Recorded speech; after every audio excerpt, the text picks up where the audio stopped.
Welcome back, and if you're new, welcome to the channel. Today I have 3 more chilling campfire stories. For our first story, not all dangers hide in the dark. Some move within the lightless gray of the fog. When it drifts down from the hills, swallowing the trees and the paths, the world changes. And if you're unlucky enough to be caught within it, the watchers will find you.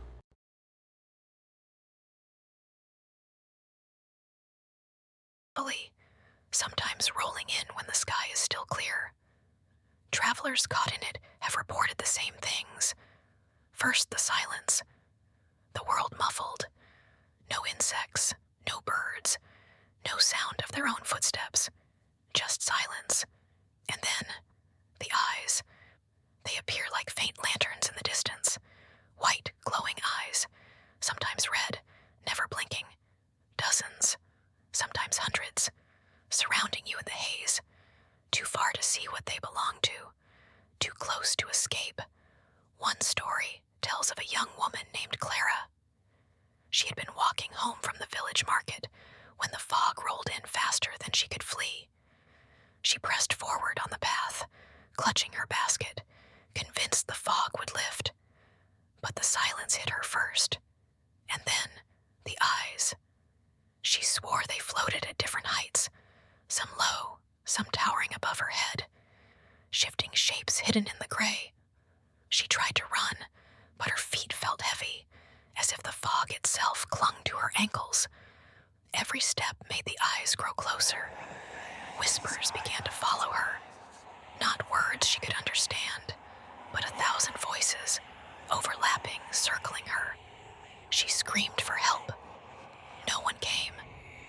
When she stumbled into the village hours later, her basket was gone, her shoes missing, and her skin was marked with bruises shaped like hands. She never spoke again. Others weren't so fortunate. Some vanished without a trace, their footsteps leading into the fog, stopping mid-path, as if they had been lifted from the earth. Families searched, villagers prayed, but no one has ever followed the eyes into the mist and returned whole. And still the fog comes, rolling, creeping, swallowing. The watchers, waiting inside. Some say they are not spirits, not demons, but something older, ancient keepers of the land, punishing those who dare to cross when the mist is thick. So, if you ever see fog rolling in faster than it should, don't walk into it. Don't think you can make it through, because the moment you see the eyes, it's already too late. Stay close by the fire, because in the fog, the watchers never sleep.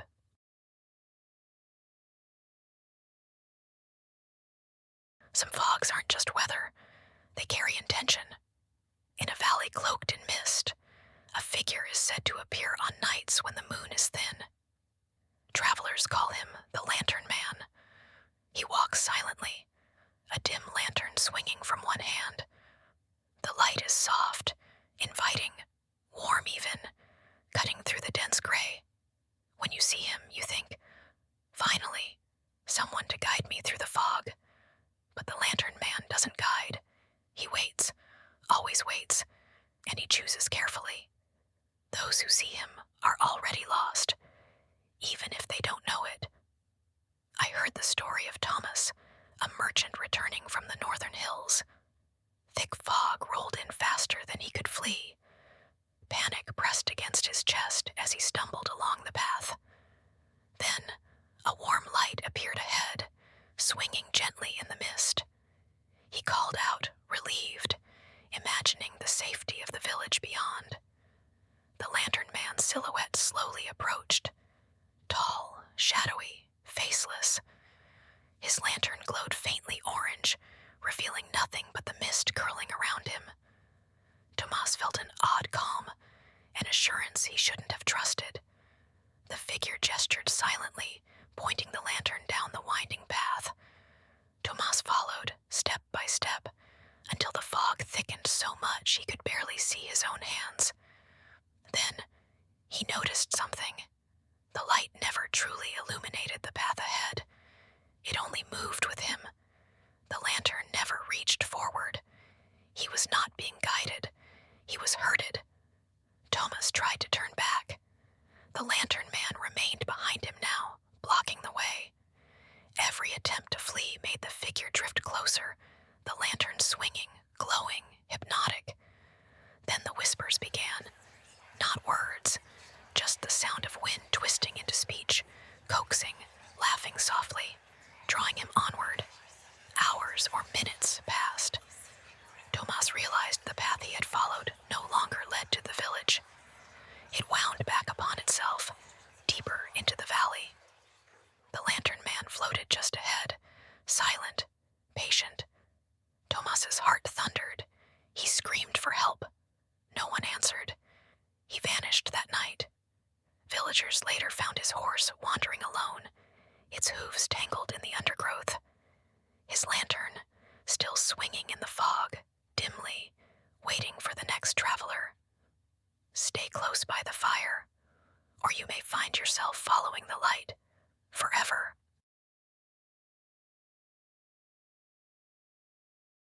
Not all dangers announce themselves with eyes or lanterns. Some call you by voice. In a small village near the northern cliffs, the fog rolls down from the hills every evening. And in that fog, the laughter of children is said to echo. They are not the children of the village. No parent has seen them play. No teacher has taught them. And yet, travelers caught in the mist hear them. Soft giggles, footsteps skipping across invisible paths. At first, it seems innocent, playful, safe. But the fog is hungry, and it uses the voices of these children to lure you deeper. Those who follow rarely return. There was a story of a man named Elias. He had been walking home from the market when the fog rolled in. He stopped, confused. Then he heard it. Light, high-pitched laughter, tiny footsteps dancing on the damp grass.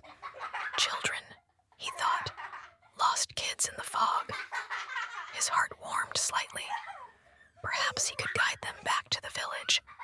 He stepped forward. The giggles became more distinct, leading him down a narrow path he did not recognize. The fog thickened, curling around his legs like cold fingers. Then he noticed. Their laughter was always just ahead. He could never catch up. Every turn brought him face to face with more fog, but never the children themselves. Only their voices, calling, coaxing. Elias tried to turn back. The path had vanished behind him, swallowed entirely by the mist. The giggling grew louder, surrounding him, echoing off invisible walls of gray. The air was heavy with moisture and anticipation. He called out, begging for the voices to stop. But the fog only answered with whispers, delicate and cruel, encouraging him onward. Hours passed. When the villagers finally searched, they found the path empty. The fog lifted, and Elias, gone. His footprints ended abruptly. Nothing else remained. Only the faint sound of distant giggling, drifting on the evening wind. The fog fades, but its secrets remain. Tonight, you've seen what stirs within it, the watchers who never blink, the lantern man who leads the lost, and the children who laugh from the mist. They are still out there, waiting. The night is never truly empty, my dear listener, not while you sit here by the fire with me, but beware, if the fog ever calls your name, will you follow? Until we meet again, keep your eyes open. If the fire has kept you company tonight, dare to press like. If you wish to hear more whispers in the dark, subscribe and join me again. There's always another story waiting by the fire.